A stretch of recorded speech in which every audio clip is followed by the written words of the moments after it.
Hello po mga kababayan at kaibigan. Muli, welcome back po sa Tokis Birador, ang second channel ni Simply Tokis Vlog. So, kinreate natin ito just in case, no, na alam nyo naman, minsan naka-shadow ban, minsan hindi tayo na re-recommend ni YouTube dahil sa dami ng mga reports ng mga animals na mga anti-admin, no.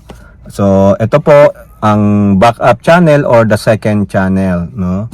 Pagpasensya nyo na ang ating get up, ganito po ito para po itong kwentong kutsero, no?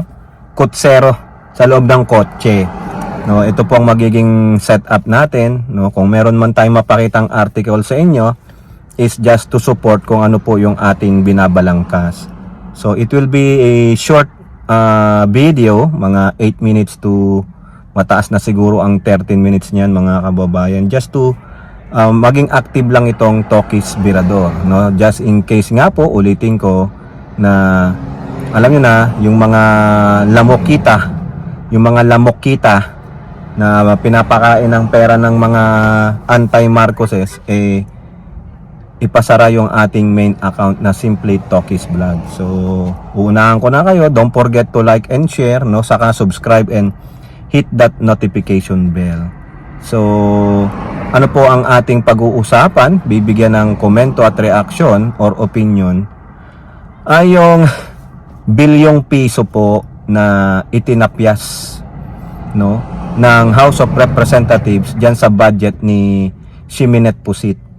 Talagang pinalagan po si Ximenet Pusit na tapyasan ang kanyang bonto at hindi naman masiro kasi o nga naman, kung isisiro mo ang budget, kawawa naman yung mga staff niya na nagtatrabaho doon. At least kahit papano, mag-ooperate pa rin ang BP, just parang wala ka nga lang pang ayu-ayuda.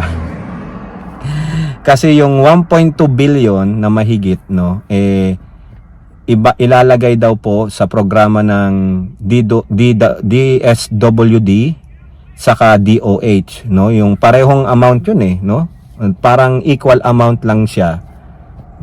AICS ng programa ng DSWD at yung medical program ng DOH, which is I believe maganda rin yun kasi ano bang mandato ng Vice President, wala naman. Sabi ko nga, di ba, yung kwento ko sa inyo sa isang video na upo-upo ka lang dyan, flower pot ka lang dyan, flower base, palamuti ka lang dyan, para kang Mona Lisa that you're not moving. Wala di ba? Yung mga ginawa nilang mga programa nila doon sa website ng Office of the Vice President, sila lang yun, no? Depende kung mapopondohan sila, and then it will work out. Now it did not work out, so it's up to them, no? Pati yung satellite offices niya na hinihingi pala nila ay 80 million funding for that 10 satellite offices and 2 extension offices, no? Grabe, no? 12. Paano mo yan, no? So 12 divide by 80, ang laki nun mga kababayan, almost 7 million kada taon ang gagastusin mo. Ito pa masama, nung 2023 na audit ng COA, bago ko ituloy, baka naman magtaka kayo mga kababayan, bakit 2023 ang pinag-uusapan natin na audit ng COA, bakit hindi yung 2024? Hindi pa po tapos ang audit ng COA, hindi pa naman tapos yata ang 2024 di ba? Matatapos ang 2024 when? December, yun, doon pa lang lahat lalabas ang mga resibo, kung may natirang pera o wala talaga, no? Kasi ang alam ko tulad po ng sinasabi natin dito po sa federal government, pag yung isang department manghihingi ng budget, before you request a new budget for the new fiscal year, you have to spend, na-liquidate mo lahat ng pera. Or otherwise, you have to return the unliquidated, no, na budget mo sa national government. You have to return it, no? Kung hindi, pwede ka, ang bilis pa man dito ng ng investigasyon. Hindi tulad sa atin, ang daming, alam mo na, huli na pero sige pa rin, no? Alibay pa rin. Kaya ganun ang ginagawa ni Tamilmil. So, biruin nyo, 10. Nung Magkano ang mga renta niyan? O, di ba lustay? Pero yun yung 2022, 39,000 o 29 million pala, sorry, ang budget lang ni Lenny.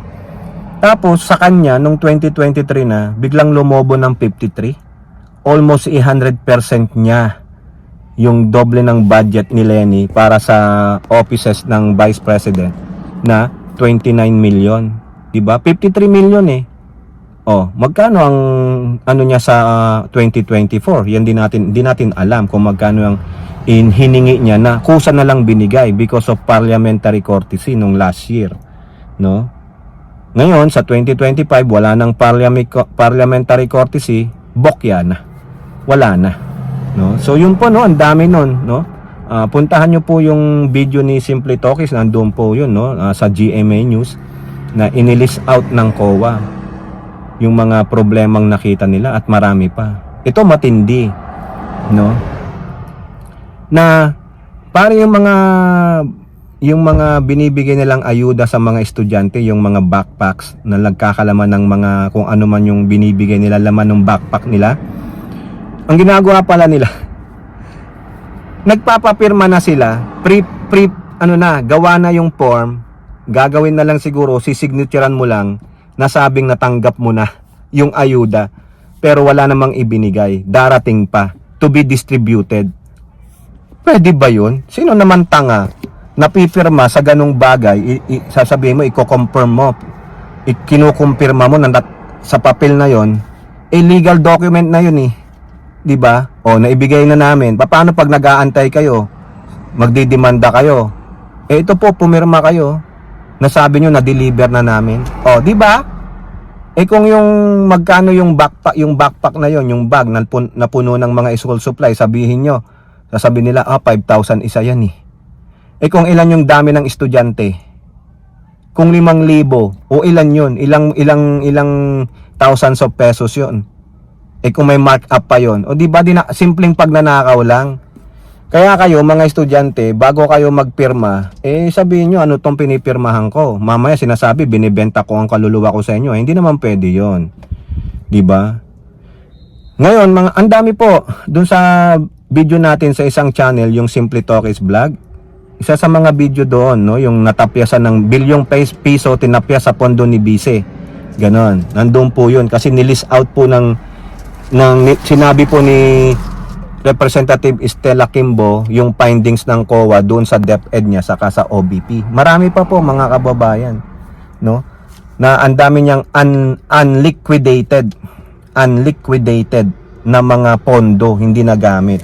So tapos manghihingi ka, gusto mo parliamentary courtesy yung sinisigaw ni Marcoleta. Hindi naman po pwede, mga kababayan, no? So dahil nga po dyan, wala, 733 million lang ang budget niya. Yung mga expenses niya, no, kung ano lang yung pwede niyang gastusin doon. Pero wala siyang social amelioration program. Wala po.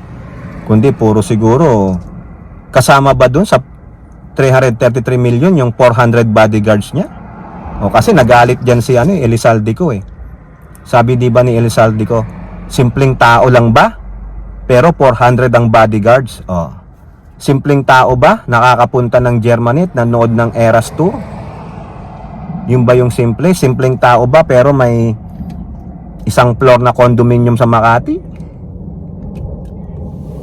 Di ba? Hindi po maghihirap yang inyong vice presidente. Kasi bakit? Ang asawa niyan abogado. Abogado din siya. At ang tatay niya naging presidente. Bilyon. Kaya nga po hindi siya makahingi ng hindi bilyon ang pondo.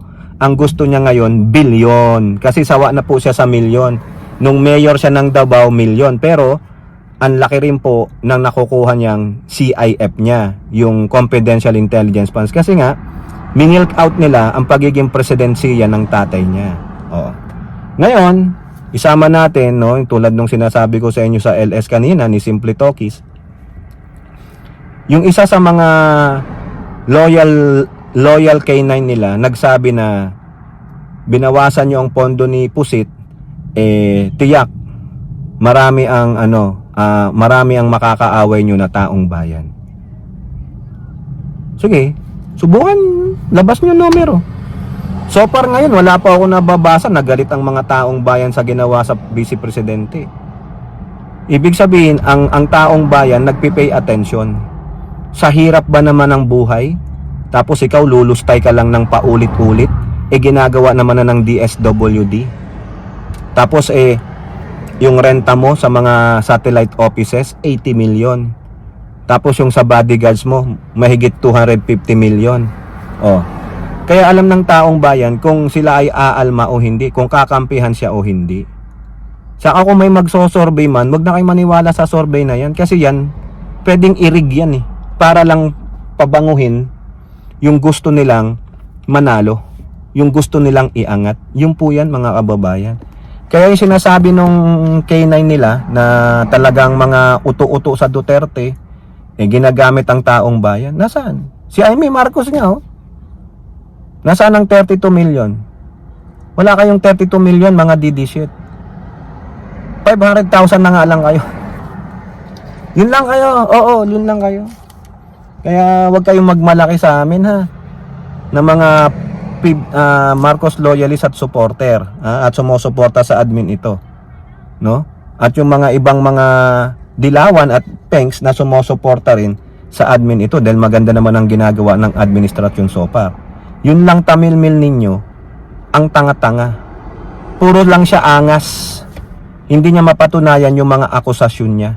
Tulad ng 2 tao lang sa Kongreso ang kumokontrol ng budget. Hindi po Wala siyang kakampi na mayorya sa Kongreso. Ang tanging kakampi niya lang siguro yung kapatid niya. No, saka si Pantaleon Alvarez. Sabi nga ni Pantaleon Alvarez, subukan nyo daw i-impeach si Tamilmil, doomsday scenario na sa Pilipinas. Really? Mukha mo. Baka kayo ang doomsday.